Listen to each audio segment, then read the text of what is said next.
కర్నూలు జిల్లా వైసీపీ అభ్యర్థుల్లో కంగారు నెలకొంది. కొత్తగా ఎన్నికల్లో పోటీ చేసిన నేతలు టెన్షన్లో ఉన్నారు. పోలింగ్ శాతం పెరగడంతో ఫలితాలపై ఫ్యాన్ పార్టీ అభ్యర్థులు తర్జన భర్జన పడుతున్నారు. టీడీపీ నుంచి బరిలోకి దిగిన నేతలు గట్టి పోటీ ఇచ్చారు. దీంతో అధికార పార్టీ అభ్యర్థుల గుండెల్లో గుబ్బులు మొదలైపోయింది. కర్నూలు జిల్లాలో వైసీపీ నేతల పోలింగ్ విశ్లేషణలపై ఇన్సైడ్ స్టోరీ. కర్నూలు జిల్లా వైసీపీ నేతల్లో అంతర్మథనం నెలకొంది. సీఎం జగన్ టికెట్లు ఇవ్వగానే కొత్తగా పోటీ చేసిన అభ్యర్థులు గెలుపు తమదేనని భావించారు. భారీగా నమోదైన పోలింగ్ సరళిని పరిశీలించిన తర్వాత వారి గుండెల్లో గుబులు పుడుతోందనే టాక్ ఉంది. కర్నూలు ఎంపీ అభ్యర్థిగా నగర మేయర్ బివై రామయ్య, అసెంబ్లీ అభ్యర్థిగా ఇంతియాజ్ అహ్మద్ పోటీ చేశారు. కోడుమూరు నుంచి ఆదిమూలపు సతీష్, ఆలూరులో విరూపాక్షి, ఎమ్మిగనూరులో బుట్టా రేణుక, నందికొట్కూరు నుంచి సుధీర్ పోటీ చేశారు. నామినేషన్ల దాఖలు సమయంలో వార్ వన్ సైడేనని, ప్రజల మద్దతు తమకే ఉందని వైసీపీ అభ్యర్థులు చెప్పేవారు. కానీ పోస్టల్ ఓట్లు భారీగా నమోదయ్యాయి. ఎన్డీఏ కూటమి అభ్యర్థులకే ఉద్యోగులు ఓట్లు వేశారు అనే ప్రచారం పొలిటికల్ సర్కిల్లో చక్కర్లు కొడుతోంది. దీంతో అధికార పార్టీ అభ్యర్థుల్లో కలవరం నెలకొంది. ఈ నెల 13న సార్వత్రిక ఎన్నికల్లో భారీ ఓటింగ్ నమోదైంది.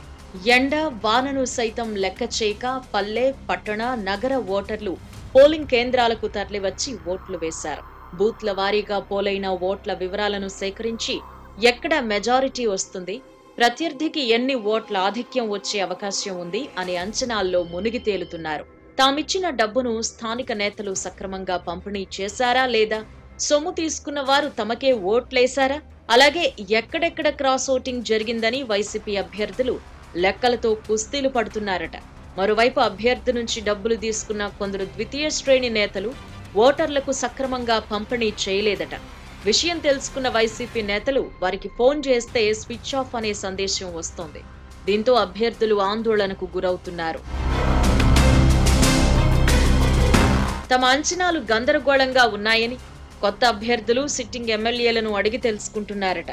తమ పరిస్థితి కూడా సేమ్ టు సేమ్ అంటూ వారు చెప్పడంతో టెన్షన్ పడే పరిస్థితి ఉంది.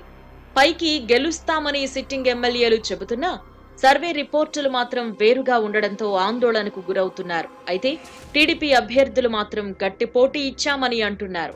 ఎన్నికల ఫలితాలు చాలా వరకు తమకే అనుకూలంగా వస్తాయనే ధీమా వారిలో కనిపిస్తోంది.